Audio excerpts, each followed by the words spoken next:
Hi everyone, welcome back to this channel, I guess. I haven't really been posting much lately, yeah, and I haven't really addressed why, so we're going to leave that for another video because I want to get on with this video, which is, I completed my second year of nursing. Yay!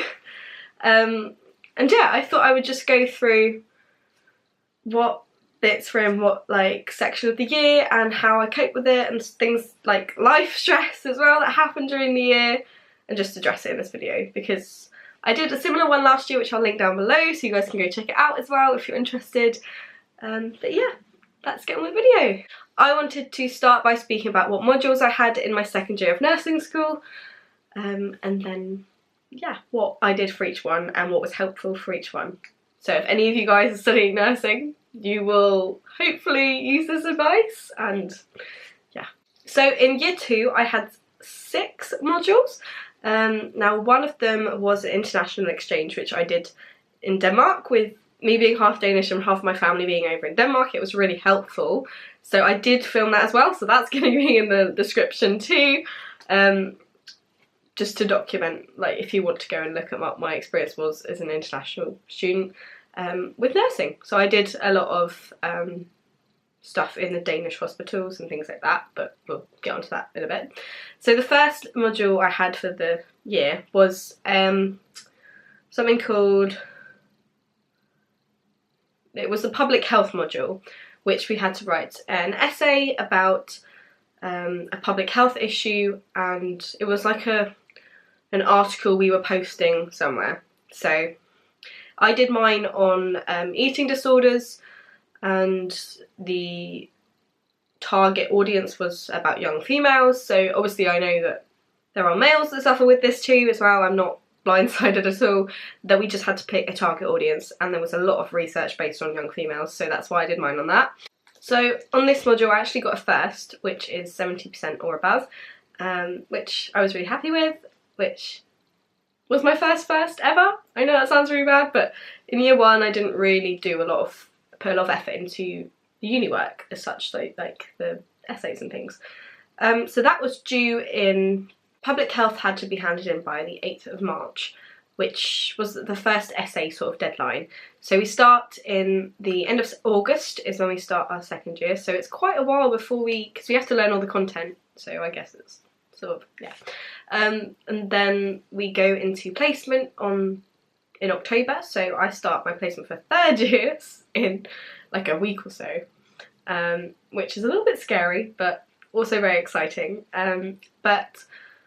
So my first placement, so this was before the public health submission, I'm just telling you which was the first public module submission date, but our first placement I was in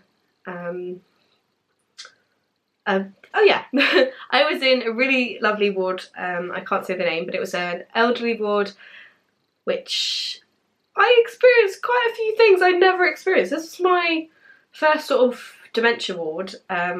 It's called DOME, so Department of Elderly Medicine, or no, Department of Medicine for the Elderly, that's it. So you can say it either way, but yeah. So I was on there for 8 weeks, 32 hours a week, which can be a little bit stressful when you're not getting paid, especially. It's stressful with money, trying to figure out how you're going to earn money.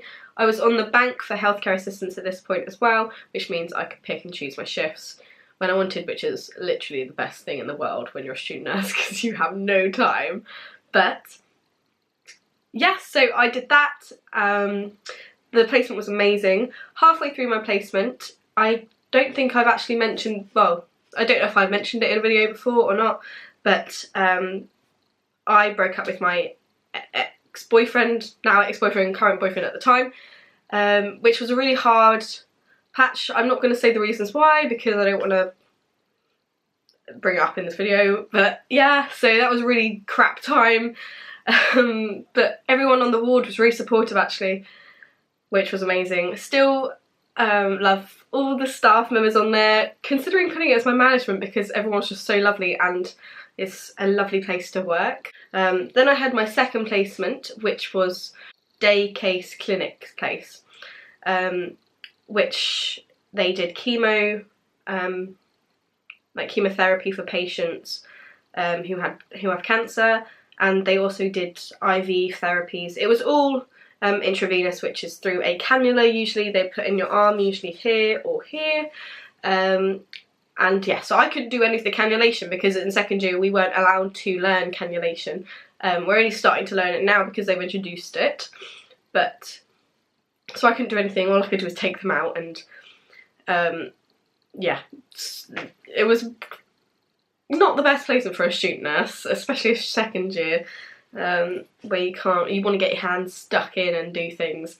But unfortunately this was the time when I was not very well last year. Well, no, yeah, still this year, but my placement was in February to March, but I was off sick for 2 weeks with a doctor's note because I had impetigo. If you go back into my old videos back in February and March, I'm pretty sure there is a clip of me with impetigo on this side. I've still got the scarring slightly, you can't see it as much, but yeah, I had impetigo. I'm working on a chemo place. It's not a very good thing when you've got a very contagious skin condition, especially when people have compromised immune systems with chemotherapy. So that was 24 hours a week in February and March.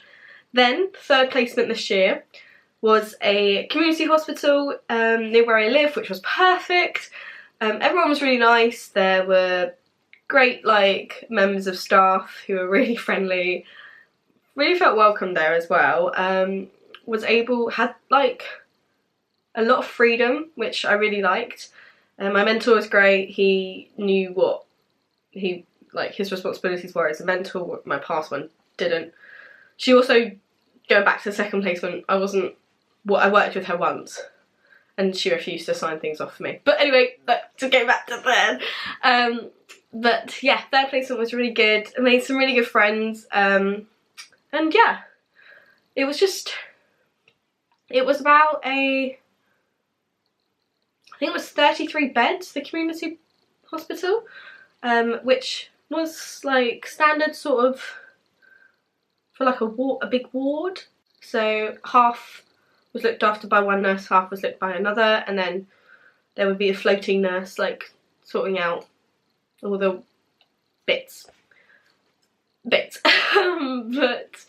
yeah, it was really, really interesting. I also managed to spend a week in A&E, which was awesome, because I don't know if I've said this yet, but news if you haven't heard it, I want to work in A&E when I qualify. I'm not sure if I'm going to go there straight away yet, or if I'm going to do a rotation sort of thing, but that is the plan for Snewin. Going back to the module bit, I forgot to mention the fact that we had a massive, massive acute care exam. So this was in April, our acute care exam, I think, or the end of March.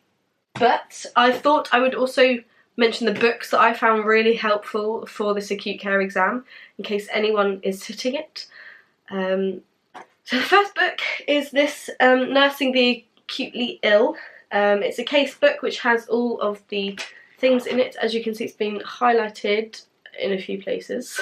It's got everything from ACS to hypovolemic shock, trauma, and diabetic ketoacidosis, things like that are in here. Care and Critical Care in Adult Nursing book is really good. I didn't use this as much, but I know a lot of my friends did and they really liked this book too.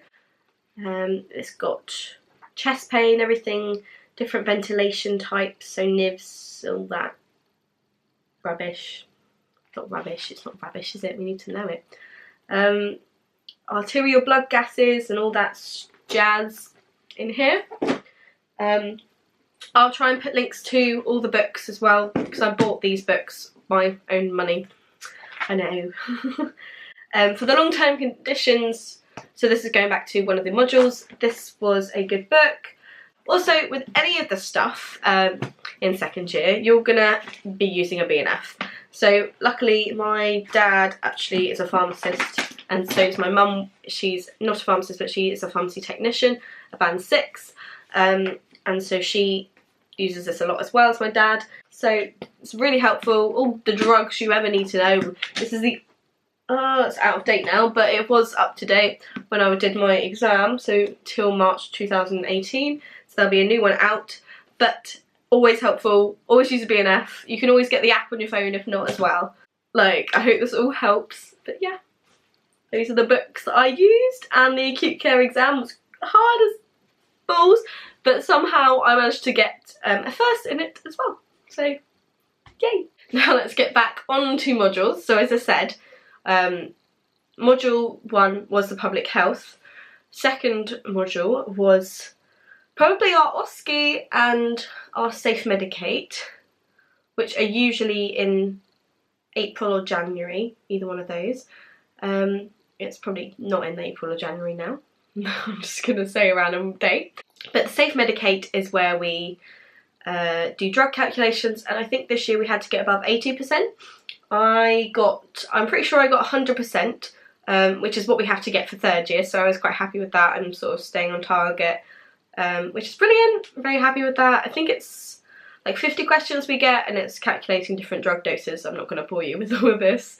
And then we had our OSCE, which was an ABCDE assessment, which we had to perform on a patient. I really genuinely can't remember what my OSCE patient had now. If I do, well, I will be doing one this year. But I passed my OSCE first time, which was brilliant, and we also have a set of questions given with it. But I think I put my questions on Quizlet, so if I can find the link, I will put a link in the description. And if you're doing nursing, you've got to help each other out. So then, after that, we had our international. So we could pick a module, and I chose the international exchange because I was like, let's go on holiday. It's not really a holiday. We're not supposed to call it a holiday, but it's 2 weeks. I could only have the short exchange. So you can either have 2 weeks or 3 months. 2 weeks was perfect for me. It was great. It was a good experience. I would definitely do it again if I got the chance. And yeah, I stayed with my auntie in Denmark. The vlog, as I said, is down below. Go check it out if you want to. So I had a 4-week intense course. 1 week was started at the end of April at uni. Then 2 weeks I was in Denmark. So from the 7th of May, I think, to the 21st of May I was in Denmark. Yeah, that makes sense. Then I came home, did 1 more week of intense course, and I had to do, I know it sounds so hard, post a presentation about a topic which I learned about in Denmark. I chose to do it on hierarchical structure in hospitals, comparisons in England and Denmark. I managed to get 70-something%. I can't remember exactly what it was, but 70-something%, which is a first. Brilliant. I was like, yes, good. Got a little holiday out of it. Just had to do a poster presentation, which was brilliant. All my friends are doing essays, so they got through it. So well done, everyone. Not long after I got back, I think it was the middle of June, I had 2 essays due in at the same time. Some people had 3 because of the module, like, we could pick. So I had a long-term condition essay, which I did based on asthma. What else did I have? Oh, I had a research essay. So we had to pick a qualitative or quantitative research paper to critique. And yeah, I went with quantitative. Yeah, quantitative, and got, for my long terms I got about 58%, I think it was, which is either a 2-2 or a 2-1. For my research, I got 65%, I think, which is definitely a 2-1. So I'm sort of sitting in the 2-1 section going into third year, which is good-ish. I wish I was kind of sat in definite first, but you know, it's fine. I would be happy with a 2-1 if I came out with that. Now I'm going to sort of talk about little life stresses and things that happened during second year. Sometimes to know that you're not alone is quite a nice thing.